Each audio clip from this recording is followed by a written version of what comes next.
When I started this job, it was an opportunity for me to go into all the rabbit holes because at the time I've always been interested in like just patterns and pattern recognition and seeing things coming and understanding things that other people really don't really see. And because the thing I've noticed is that it'll be like a year later, a couple months after I say something, and then it happens. I don't know if that means I'm just a really good manifester or if I have really good pattern recognition. Like I said that would happen. This thing is going to lead to this thing, which is going to lead to this thing, which is going to lead to this thing. And that is something that you see a lot of people on the spectrum being able to do.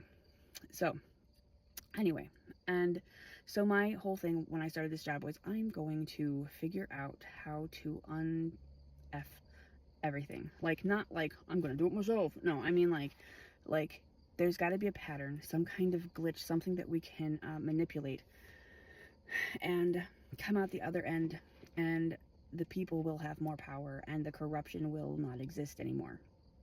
So that's how I thought. I would go into every rabbit hole and learn all that I could because I have a job where I'm very lucky.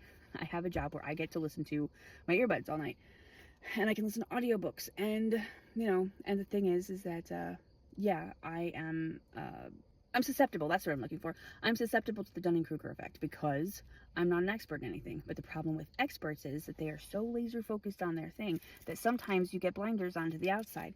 And I looked it up trying to figure out what day it was, and they said that was the imposter syndrome. And I was like, it doesn't match, but whatever. Anyway, to me, maybe I don't know exactly what the imposter syndrome, like all of the effects, but it seems like that should be its own thing where you are so laser focused on being an expert in one area that you just miss everything around it. Because of course, like, why would you know if you're an expert? Why would you? That's a polymath. Like, you're not a polymath, you're an expert in one area. So anyway, I wanted to learn, just to learn enough. And I knew I'd be wrong a lot because of the Dunning-Kruger effect, because I don't know what I don't know. But I thought, well, at some point I'm going to stumble across something that is just, and the synapses are going to connect. And I do it all the time. I like just now, like I forget words. I don't remember things. And then I got to go look it up, and I will spend days being like, oh, and I remember like, anyway, it doesn't matter. Point is that is how I started this. And it ended up, I did find the thing that you can exploit. And the thing that you can exploit is what I've been talking about. That you can exploit love. Like, and literally I can go into the whole thing. I've kind of talked about it. It would take me a long time. It's just, I am just going to say that the thing that bothers me about spirituality is I've done all this work and I found the answer. And I know that the answer is that the more love that you take in, and it gives you, you're able to reflect it back to the world outside, right? You are able to, if you are able to project more love, then your reality starts to be more loving. And I don't mean that, I always thought it just meant that, oh, I'm going to see more love. The love was always there, but you're going to, no, I mean like people around you start to become more loving. And that is what I was trying to talk about yesterday, but I was pissed off yesterday for several reasons. So I'm saying that that the thing that bothers me about spirituality right now is that I get here finally, and what am I seeing all these people talk about?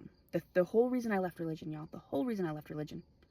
Don't look at the outside world. Don't see the dangers. Don't look at the bad things.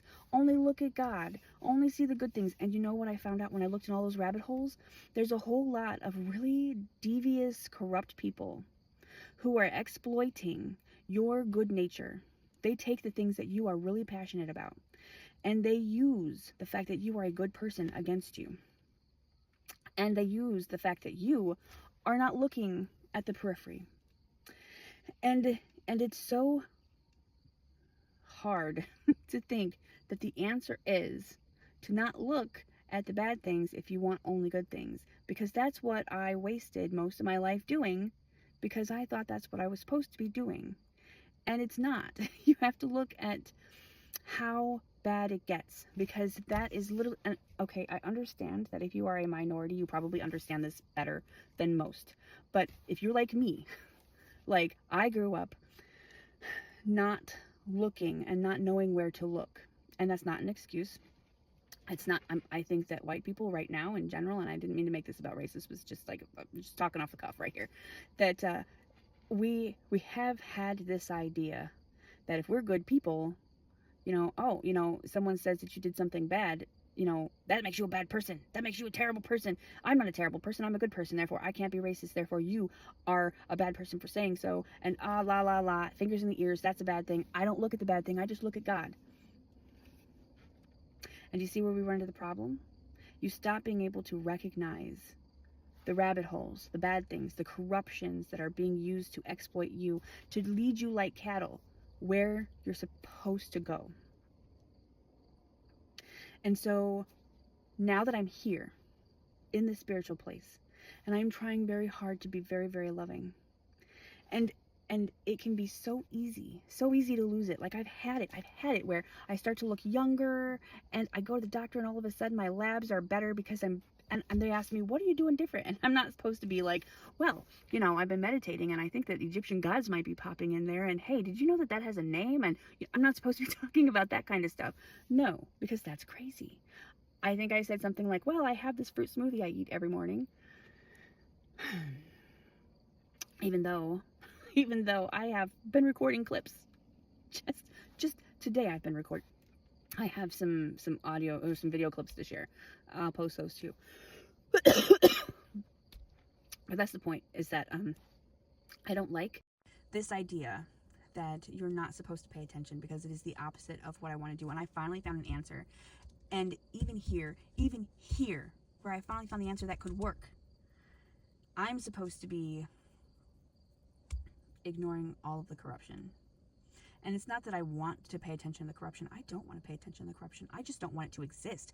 I don't want it to be able to exist. I don't want someone to be able to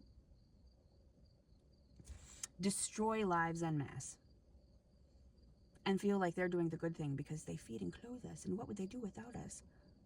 We'd probably live better lives. That's what we would do without you. If you, and that is also my bias. Like, I have this lack mentality, and I know I have a lack mentality, and I don't like extremely wealthy people. And I would really like to be able to survive. Like, I would really like to just have enough money where I have extra thousands of dollars in my savings account, instead of just trying to eke out enough to know that I can pay next year's taxes. Because even though I just got off of HUD, I somehow owe more taxes than I did when I had like $30,000 in savings and was feeling fine. Oh my God. Like, what the fuck is going on with that? And I understand, because I literally I understand. I went down all these rabbit holes. I'm not saying that I'm completely ignorant. But oh my God, it is too much. We cannot keep going like this. We cannot keep going where we are ignoring our bigotry and cutting off our noses to spite our faces. We can't do it. We can't do it. Like, I grew up conservative. I slowly, over the course of 20 years, I became an atheist. Now I'm not an atheist anymore. I became spiritual. I left the conservative. I went from being conservative to being a Democrat to being, like, I guess, liberal, to being like, holy shit, am I a communist, or am I a whatever? Like, just going so far left, I go right back around to right, because there are some times that the conservatives are correct, y'all. Like, there are no sides. That's the thing. If you are picking sides, that's a fucking problem. That's a problem.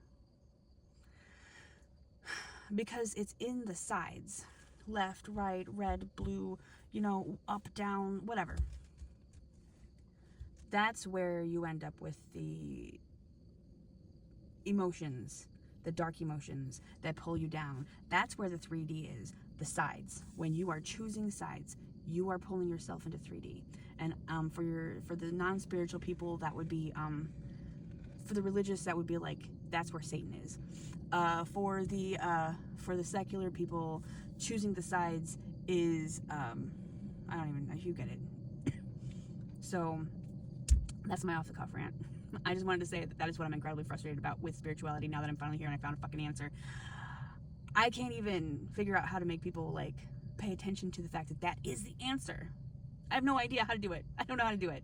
If I'm incredibly loving, then I'm just not interesting and I talk forever. Look, at 14 minutes. I always speed up my videos because I talk too fucking slow. I have too much to say. Oh, make it shorter. Nuance is important, y'all. Nuance is important. How can you say something in 2 minutes that has any substance whatsoever? Anyway, I will get off of here. I'll put those clips up too because, oh my god, they're really good, and I'm so excited that they showed up in my algorithm. All right, bye.